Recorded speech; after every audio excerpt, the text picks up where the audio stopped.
Hello, boys and girls. Are you ready to do our pumpkin project?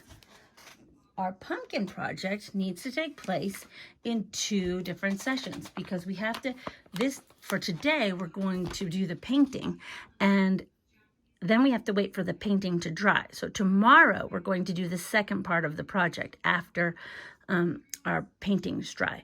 So for today, all you need is the white piece of paper that was attached to the baggies. The staple may have come out because the paint was a little bit heavy.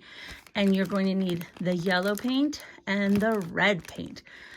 But wait, are we making pumpkins? Why do we need yellow paint and red paint? Because when you combine yellow and red, you get orange. So what we're going to do is you're going to take out your yellow paint and your red paint. You're going to need your white paper. And the other thing that I like to have handy, which I like to say, is I always like to have my handy dandy wipes because this is a kind of a messy project. It's a good idea to put newspaper down underneath your paper if you have it, or to do it on a plastic tablecloth.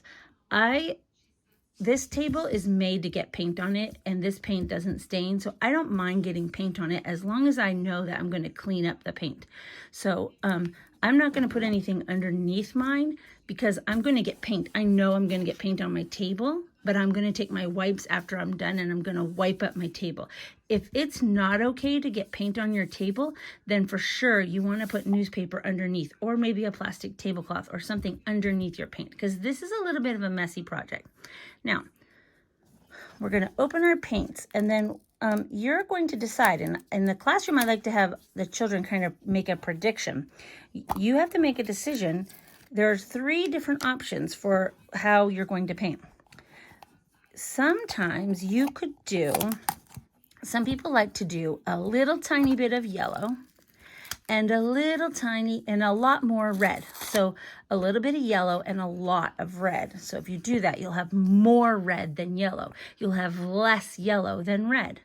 Some people like to do a little tiny bit of red and a lot of yellow. So you'll have a lot of yellow, you'll have more yellow and less red. So you'll have a little bit of red and a lot of yellow, or you can do a lot of red and a little bit of yellow. You could do either of those choices, or you could do about the same. So you could put the same amount of yellow as red on your paper. I like to do pretty much the same amount, but maybe a tiny bit more yellow. So I'm just going to take my paints, and I don't have to use every drop of this paint. It really only takes a little bit, but if you put the lids back on, you can save this red and yellow for future projects. Okay, so I'm going to pour, I'll just do it one at a time, some red. You see how I just used it? Oops, I accidentally spilled a whole lot out. That was way too much.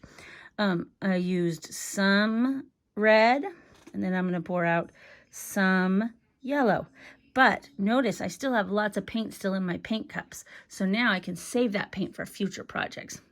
Now, what I'm going to do next, it kind of looks like I have mustard and ketchup on my paper. That would be an interesting project, wouldn't it? Let's paint with mustard and ketchup. Maybe somebody wants to try that, and then let me know how it goes. Now, I'm going to get my hands into the paint. This is called finger painting, and I'm not going to worry about my hands getting dirty at all. I'm going to let them, because I have wipes right here. So what I want to do is I want to mix my paints up. Mixy.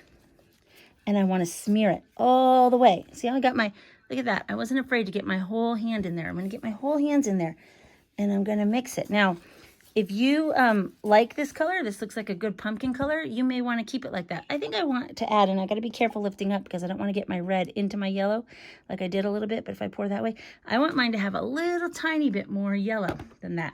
I like my pumpkins to be a little bit lighter. If you use more yellow, they tend to be a little bit lighter. And then what I'm going to do is I'm going to smear it, and I'm going to make sure I go all the way. See how I got that paint on the table? That's why you want to have newspaper underneath. And I'm just going to get my whole paper turned orange. And that's the end of today. Like, that's all you have to do today. Now, that makes kind of a big mess. Oops, I missed a corner there. Don't leave any white on your paper. Make sure you get all of to the edges of the paper. And now, dun, dun, dun. It's okay if you have like a lot of paint on your paper because we're going to let this dry.